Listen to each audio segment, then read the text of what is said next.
Madame, bonsoir. Monsieur, bonsoir. Merci de votre fidélité. Bienvenue à l'édition de l'information du soir sur la télévision du Monde. Nous sommes le samedi 24 avril 2021. Tout de suite, le sommaire de cette édition. Opération Survie Cameroun Survival Initiative. Le principal promoteur de la dite initiative défend le dernier rapport rendu officiel. L'audit d'un consortium précise qu'aucun détournement de fonds n'a été effectivement remarqué dans la gestion des fonds de cette opération Survie Cameroun Survival Initiative du professeur Maurice Kamto. Il a principalement été question d'un bug du service ou du système informatique, chose qui a malheureusement permis la controverse autour de plus de 300 000 € disparus durant la collecte des fonds. Autre actualité, dialogue intercommunautaire en Consamba. Les acteurs de la société civile, mais aussi les chefs traditionnels échangent autour de la problématique des crises sociopolitiques, mais également des autres crises sanitaires qui secouent le pays de Paul Biya. Quelques pistes de solutions sont également évoquées pour sortir de cet engrenage où le tribalisme semble avoir pris le dessus sur l'ensemble du pays. Et puis, à l'international, crise sécuritaire à Beni, les femmes ont manifesté pour appeler le gouvernement et les autorités étatiques supérieures à plus d'engagement, mais également à des solutions pratiques pour mieux sécuriser les populations et la localité de Beni qui croupit sous la posture et même l'envahissement des rebelles.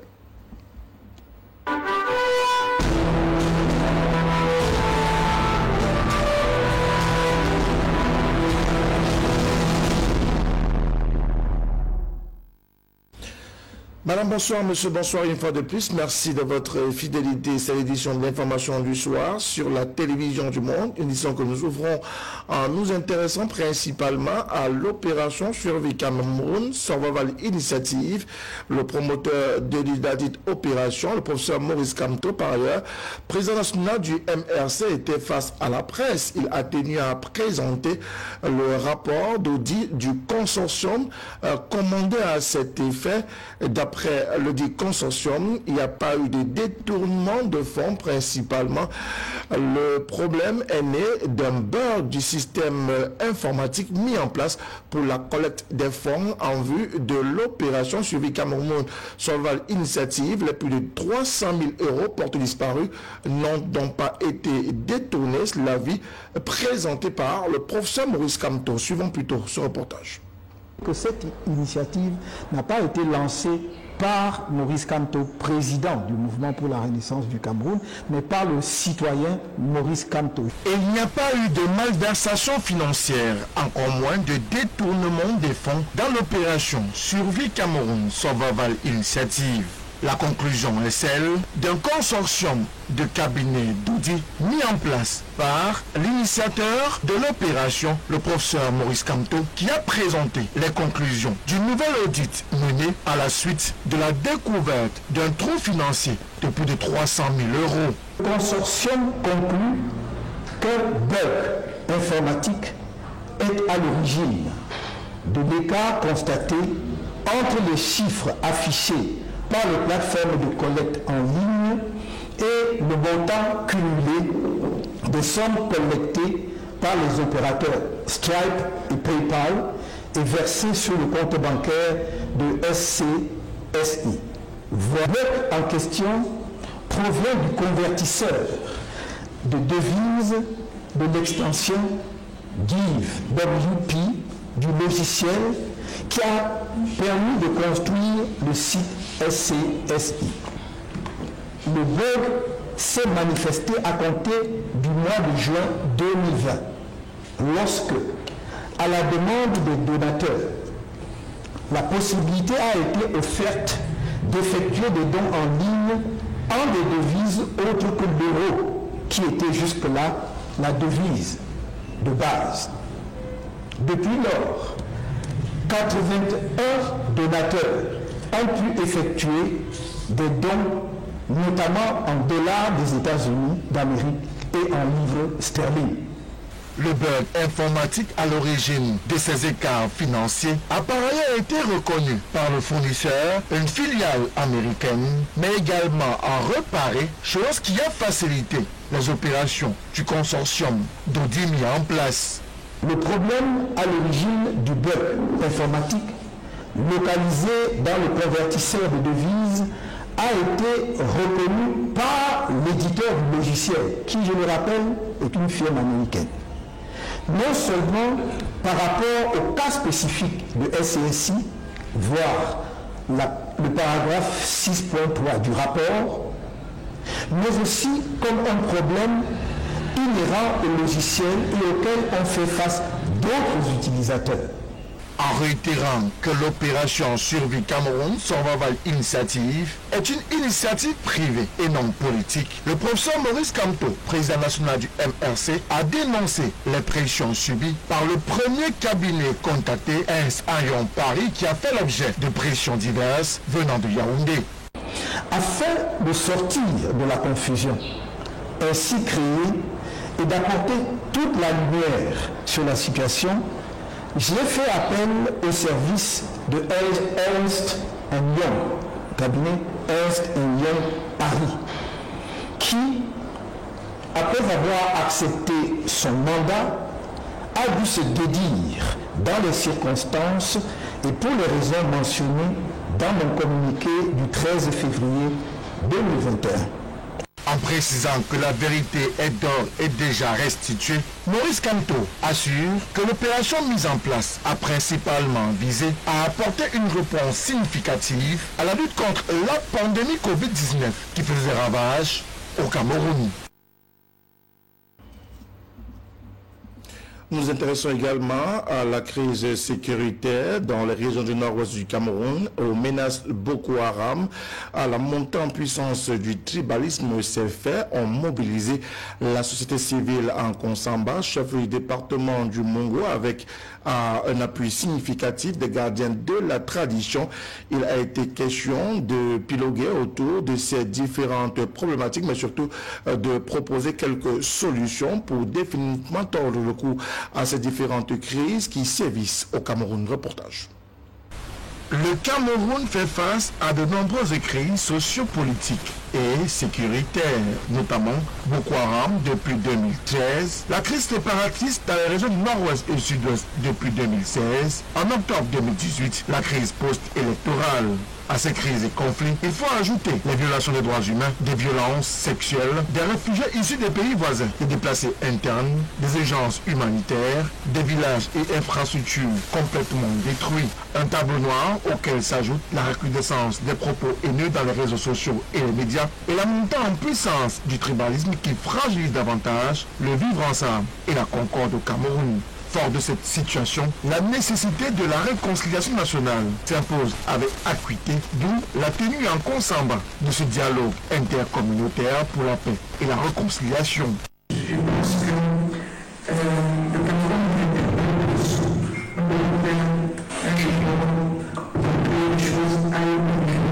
à l'occasion, les outils traditionnels toujours utilisés pour le maintien de la cohésion au sein des communautés afin de résoudre des crises et conflits et à rassembler celles-ci pour une paix durable sont mis en avant.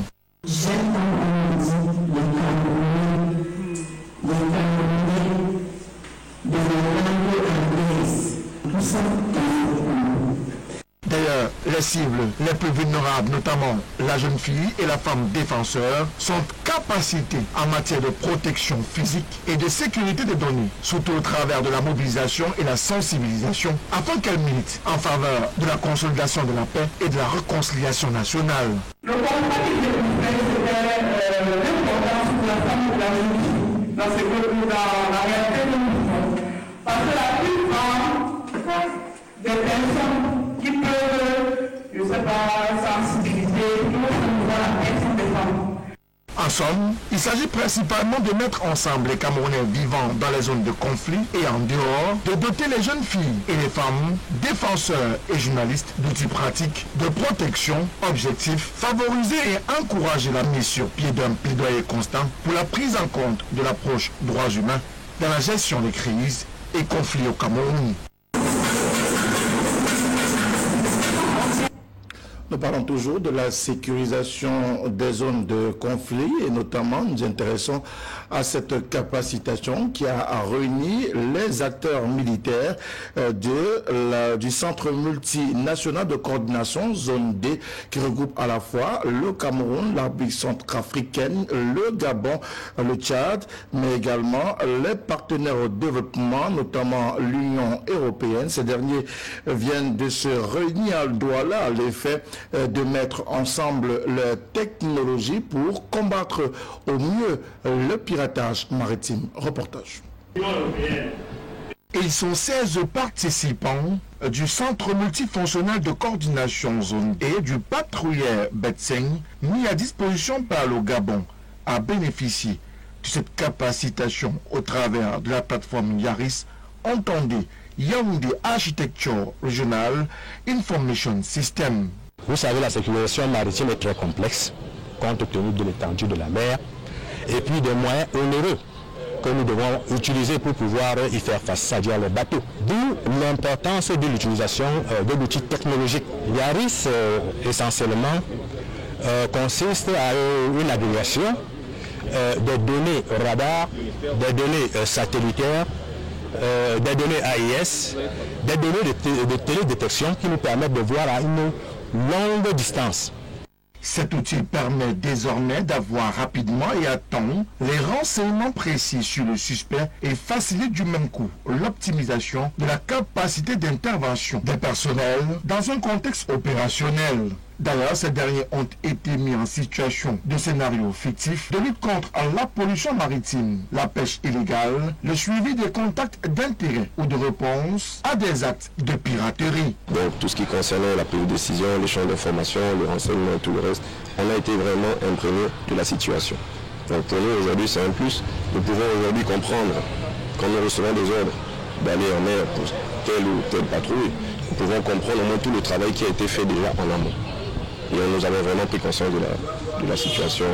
Durant 2 semaines, ces équipes des centres formés ont reçu des rudiments en mesure d'être utilisés sur la plateforme Yaris pour assurer au quotidien une meilleure surveillance maritime, un partage d'informations opérationnelles ou institutionnelles et enfin une réelle coordination des opérations lorsque cela est nécessaire. Le golfe de Guinée est devenu ce qu'on appelle en anglais un hotspot de la piraterie.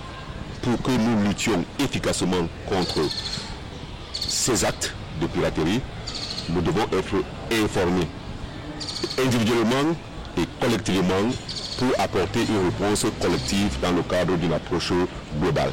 C'est avec le transfert prévu de la plateforme Yaris et surtout votre développement continu que je suis convaincu que la piraterie et d'autres formes de criminalité maritime pourront être éliminées des eaux du golfe de Guinée pour débloquer pleinement le potentiel de l'économie bleue et inaugurer une nouvelle ère de paix et de prospérité dans la région. La plateforme Yaris, qui est un accompagnement personnalisé, va continuer à se déployer au Bénin, au Cap-Vert, en Côte d'Ivoire, en Guinée-Conakry, au Sénégal, à Sao Tomé et Principe, dans les semaines à venir, avec l'appui des équipes mixtes, des formateurs issus dans l'espace maritime du golfe de Guinée. Et puis, la Journée internationale de la femme joue les prolongations au ministère de la promotion de la femme et de la famille. Il s'est agi au-delà de la journée qui n'a pas été célébrée dans les règles de l'art à raison de la pandémie Covid-19 de capaciter la femme pour des activités génératrices de revenus. Reportage. Au nom de Madame le ministre. Leadership féminin pour un futur égalitaire dans le monde de la Covid-19. C'est le thème de la 36e édition de la Journée internationale de la femme qui s'est célébrée ce 8 mars 2021. Plus d'un mois après cette commémoration, le ministère de la promotion de la femme et de la famille joue aux prolongations. Comme vous avez gratuitement reçu la formation, Madame le ministre vous invite à former gratuitement à votre tour d'autres jeunes filles. Élargissez le champ de l'autonomisation de la femme. 33 jeunes filles, préalablement et objectivement sélectionnées, viennent de recevoir un certain nombre de savoir-faire qui leur permettront d'être autonomes financièrement. Une activité qui s'inscrit dans le cadre de la continuité des activités marquant la commémoration de la GIF. Soyez proactifs. Développez-vous à tous les niveaux grâce à votre important réseau. Produisez ensemble, vendez ensemble, car l'union fait la force.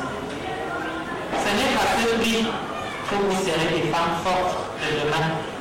Elles se sont constituées en un vaste réseau de jeunes filles christianisatrices. Un réseau qui devrait être assez dynamique et participer véritablement à la culture du leadership féminin.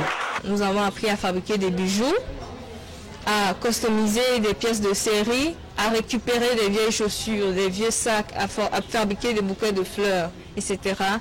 Et elles ont fait montre, et ça j'en suis ravie, d'une très grande curiosité, de créativité et beaucoup de patience, ce qui fait que le résultat était plus que satisfaisant. Reste que cette formation participe véritablement à faire baisser le taux de chômage assez élevé chez la jeune fille camerounaise. Depuis le 12 avril 2021 dernier, la rentrée scolaire pour le compte du troisième trimestre est effective sur le terrain, mais alors que les examens officiels approchent à grands pas, les meilleurs établissements de l'année scolaire 2020 sont connus, surtout ceux ayant brillé lors de ces examens officiels. Et contrairement aux précédentes publications, le document ne présente pas un classement général de ces établissements, mais tout de même, la région du littoral se positionne parmi les meilleurs du triangle national. Comme il est de coutume, le littoral est une fois de plus en tête du classement des établissements aux examens de l'Office du baccalauréat du Cameroun. Et comme l'année dernière, le lycée bilingue de Bépanda dans le littoral est classé premier dans l'enseignement secondaire général public avec un taux de réussite de 79,84%. Une continuité et une dextérité dans le travail qui place le lycée de Bépanda au fauteuil de leader parmi les 627 lycées classés dans le même ordre d'enseignement. C'est le lycée de Largo dans l'extrême nord qui referme le classement. En ce qui concerne les établissements publics de l'enseignement secondaire technique et professionnel, le lycée de Yabassi est à la tête du classement avec un taux de réussite de 88,04%. Le dernier du classement est le lycée technique de Ngokmapoubi. On retrouve encore le littoral au classement des établissements privés confessionnels de l'enseignement secondaire technique et professionnel grâce au premier rang qu'occupe le collège Liberman avec 98,7% de réussite. Le bon dernier est le collège Renaissance de Tchang. Le littoral, encore le littoral est toujours le littoral en tête chez les privés laïcs de l'enseignement secondaire général grâce au collège La Conquête. L'Institut agricole d'Obala vient en tête des établissements privés laïcs de l'enseignement technique et professionnel avec un taux de réussite de 82,96%. Le collège Antabi à Yaoundé avec 99,77% est en tête des établissements privés confessionnels de l'enseignement secondaire général alors que le CPCIAS de Koutaba est le dernier. Dans le registre des performances individuelles, Dylan Tchofo Zumege du collège Liberman avec une moyenne de 18 sur 20 et la mention excellent est le lauréat national. Et Jenny Brandy Choufak Ngoufo du lycée bilingue de Bodjongo dans le littoral est le plus jeune lauréat. L'apparition de ce palmarès marque ainsi la clôture effective de la session des examens 2020. La section des examens 2021, quant à elle, s'approche à grands pas. Reste donc à ses élèves et aux différents établissements de se mettre véritablement au travail pour remporter les lauriers le moment venu. Nous parlons de santé et notamment de la numérisation des infrastructures à l'hôpital régional de Marois, à l'extrême nord du Cameroun, une prouesse technologique saluée à sa juste valeur par le comité de gestion, mais également par les responsables de santé qui voudraient ainsi révolutionner la prise en charge des patients sur le terrain. Reportage. C'est une véritable révolution numérique qui vient d'être opérée à l'hôpital régional de Marois. Un rêve devenu réalité qui permet ainsi et donne la possibilité de prendre rendez-vous avec un médecin en ligne, d'avoir accès à un conseil sanitaire et à d'autres informations essentielles. La nouvelle plateforme, qui est désormais effective dans ce centre hospitalier à travers un site internet, offre aussi l'opportunité aux familles d'être consultées à distance. Il était de bon ton de mettre l'hôpital régional de Marois sur la fenêtre mondiale.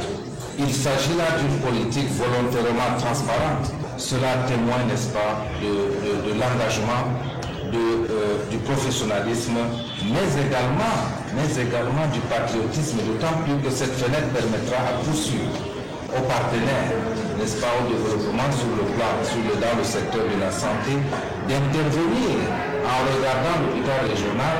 Ils pourront, n'est-ce pas, au détour d'un clic, dire que bon, dans cet hôpital où je vois ce qui se passe, je voudrais dans tel département intervenir. Cette autre forme de consultation et de suivi des patients à distance vise principalement à rapprocher l'hôpital de la population, même si l'environnement est davantage plombé par la méconnaissance de l'outil informatique, d'Internet, une véritable fracture numérique ici que les responsables semblent minimiser.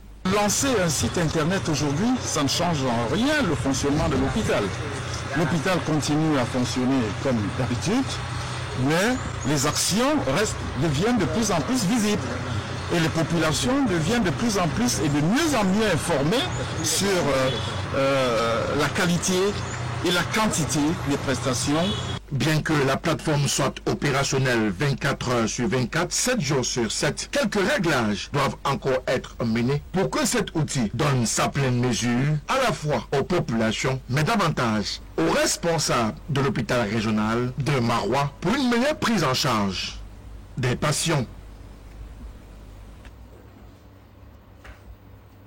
À Yaoundé, remobilisation du personnel au ministère de la Communication. René Emmanuel Sadi, le porte-parole du gouvernement, par ailleurs patron de ce département ministériel, a procédé à l'installation du personnel nouvellement nommé dans ce ministère de la Communication. Jean-Oscar Libok et Mohamed Essoumbade étaient de la cérémonie. Voici le reportage.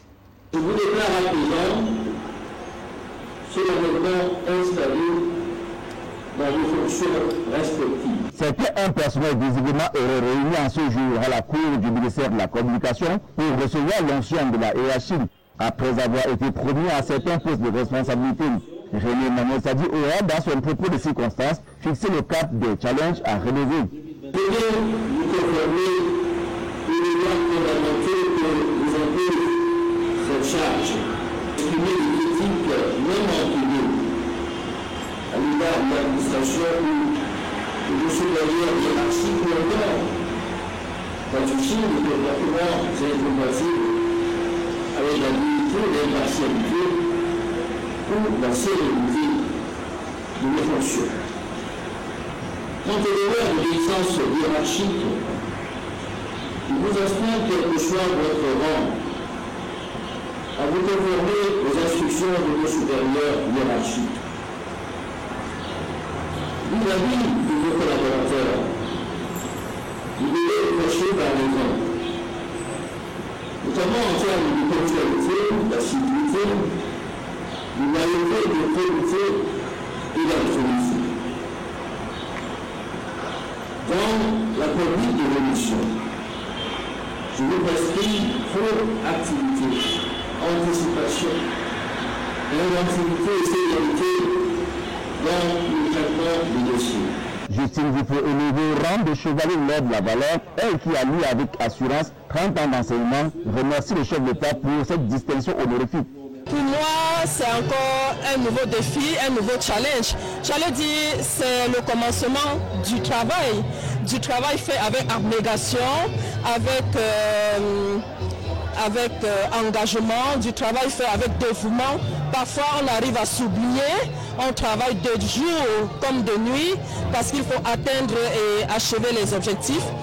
Je suis contente, je rends grâce à Dieu, je rends un vibrant et déférent hommage au président de la République, son Excellence Paul Biya, qui m'a accordé cette précieuse signature. Et puis le nouveau conseil technique numéro 3 du ministère de la Communication compte redoubler d'efforts pour servir au mieux ce département ministériel. C'est une invite à plus de responsabilité, à plus d'abnégation et à plus de sérieux dans l'exercice de mes fonctions. C'est un nouveau challenge que nous devons relever avec, bien entendu, le concours et l'encadrement de M. le ministre de la Communication, puisque nous faisons partie de ses plus proches collaborateurs. C'était une joie qui s'est laissée apercevoir sur le visage des heureux promis. Il s'agit là pour le MINCOM de remobiliser ses troupes pour pouvoir apporter beaucoup plus de punch dans les défis qui interpellent le ministère de la Communication. Sachez aussi gérer les ressources humaines laissées sous des autorités respectives avec considération à leur endroit de coopération.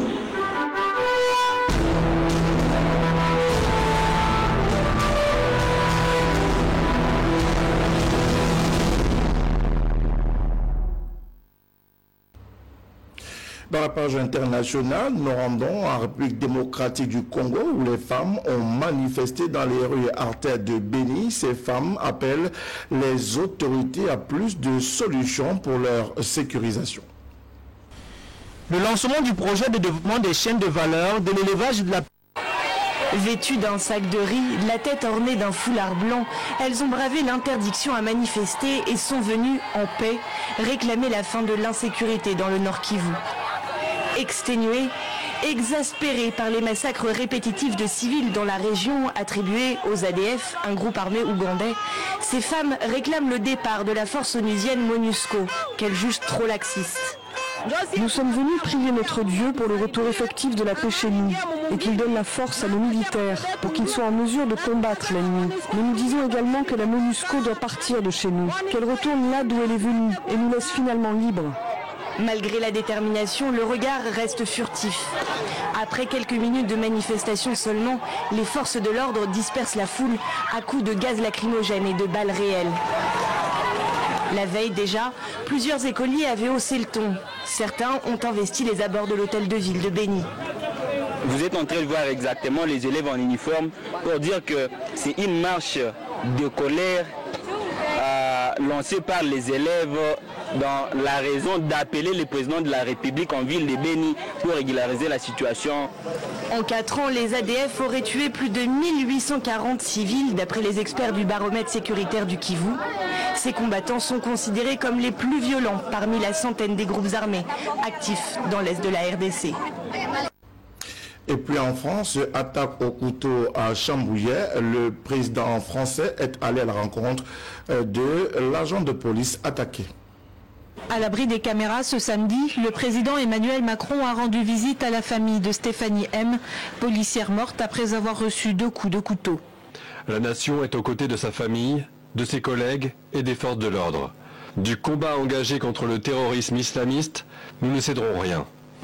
Vendredi 23 avril, il est 14h passées quand Jamel G, le meurtrier présumé, attaque la fonctionnaire de police non armée dans le sas d'entrée du commissariat de Rambouillet près de Paris. Abattu par les forces de l'ordre, il aurait crié « Allah Akbar », Dieu est grand en français, avant de passer à l'acte.